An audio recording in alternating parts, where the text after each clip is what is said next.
ഈശോ മിശിഹായ്ക്ക് സ്തുതിയായിരിക്കട്ടെ.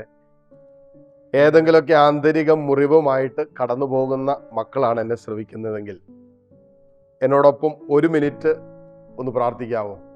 നമുക്കൊരു വിടുതൽ പ്രാർത്ഥന ആവശ്യമുള്ള അനേകം മക്കളുണ്ട്. പ്രത്യേകിച്ച് മനസ്സ് മുറിഞ്ഞു കഴിയുന്നവര്, നിരാശയിലും ആകുലതകൾക്കൊക്കെ അടിമപ്പെട്ടു പോയവര്, ആത്മഹത്യയെക്കുറിച്ച് ചിന്തിച്ചുകൊണ്ടിരിക്കുന്നവര്, എന്നെ ആർക്കും വേണ്ട, എന്നെ ആരും സ്നേഹിക്കുന്നില്ല, എന്നെ ഒന്നിനും കൊള്ളില്ല, ഇങ്ങനെയൊക്കെയുള്ള പിശാച് വിതച്ച ചില നുണയുടെ മീതെ ജീവിതം നശിപ്പിച്ചുകൊണ്ടിരിക്കുന്നവര്, വെറുപ്പിലും വിദ്വേഷത്തിലും വൈരാഗ്യത്തിലൊക്കെ കഴിയുന്നവരൊക്കെ ഉണ്ടാകാം. ഇതൊക്കെ മനസ്സിന് മുറിവേറ്റു എന്നതിൻ്റെ അടയാളങ്ങൾ കൂടിയാണ്.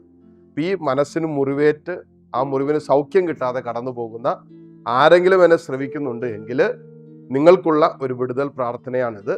എന്നോടൊപ്പം നമുക്ക് ഒരുമിച്ച് ഈ നിമിഷം പ്രാർത്ഥിക്കാം. കർത്താവേ, കാരുണ്യവാനായ ദൈവമേ, പൗരോഹിത്യത്തിൽ അങ്ങ് എനിക്ക് തന്ന അധികാരം ഉപയോഗിച്ച് പ്രാർത്ഥിക്കുന്നു.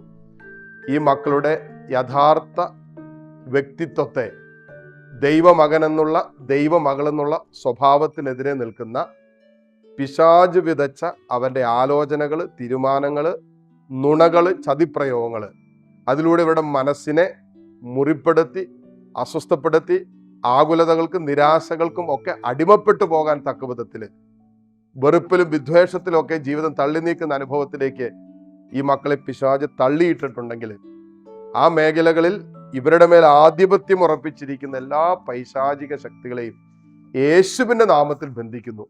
എല്ലാ തിന്മയുടെ ദുരാത്മാക്കളോടും യേശുവിൻ്റെ നാമത്തിൽ അഴിഞ്ഞു പോകാൻ കൽപ്പിക്കുന്നു. ആത്മഹത്യയുടെ കെട്ടുകൾ അഴിയട്ടെ, നിരാശയുടെ കെട്ടുകൾ അഴിയട്ടെ, എല്ലാവിധ വെറുപ്പിൻ്റെ വിദ്വേഷത്തിൻ്റെ കെട്ടുകൾ അഴിയട്ടെ. മനസ്സിനേറ്റ മുറിവുകൾ, ഒറ്റപ്പെടലുകൾ, തിരസ്കരണ അനുഭവങ്ങൾ, ഇതിലൂടെയൊക്കെ മനസ്സ് മുറിഞ്ഞു കഴിയുന്ന എല്ലാ മക്കൾക്കും ഈ നിമിഷം യേശുവിൻ്റെ രക്തത്താലുള്ള സൗഖ്യമുണ്ടാകട്ടെ. 1 പത്രോസ് 2:24 അവിടുത്തെ മുറിവിനാൽ നിനക്ക് സൗഖ്യമുണ്ട്. ആമേൻ പറഞ്ഞേ. ആമേൻ. ഈശോ മിശിഹായ്ക്ക് സ്തുതിയായിരിക്കട്ടെ.